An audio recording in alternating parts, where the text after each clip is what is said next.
গোটা রাজ্য জুড়ে চোরেদের একটি গ্রুপ যথেষ্ট সক্রিয় রয়েছে। বিভিন্ন জায়গায় চুরি কাণ্ড সংগঠিত করছে তারা।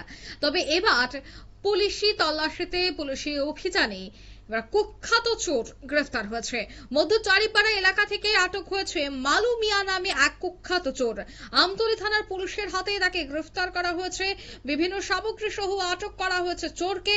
আজ তাকে কোর্টে তোলা হয়েছে বলে জানাচ্ছেন আমতলী থানার ওসি রানা চ্যাটার্জি। কি বললেন শোনাবো। এই মাসের 19 তারিখ আমাদের এখানে একটি চুরির কেস আমরা রেজিস্ট্রেশন করি। আমাদের এলাকারই একজন নাগরিক দীপক দাসের কমপ্লেনের মধ্যে।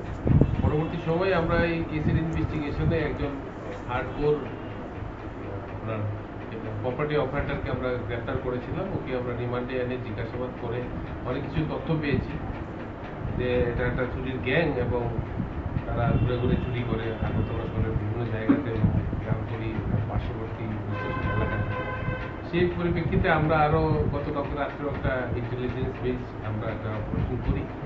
এই অপারেশনের মূলে আমাদের বিশেষ স্টাফ এবং টিএসআরের স্টাফরা মিলে আমরা একজন কুখ্যাত এবং হার্ডকোর একজন চোরকে আমরা গ্রেফতার করতে সক্ষম হই।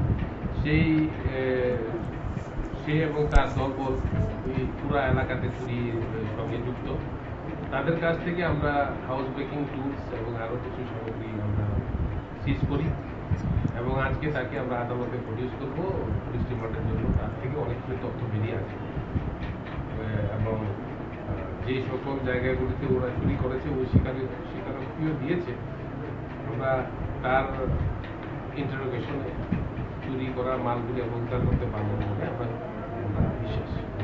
ওর নামে কি আগে কোনো প্রপার্টি অফেন্ডার হিসেবে ও হার্ডকোর এবং আগেও অ্যারেস্ট হয়েছিল। ও এবং ওর দলবল তারা সবাই অ্যাক্টিভ। তারা আগরতলা শহর প্লাস পার্শ্ববর্তী অঞ্চলে বিভিন্ন চুরির সঙ্গে যুক্ত।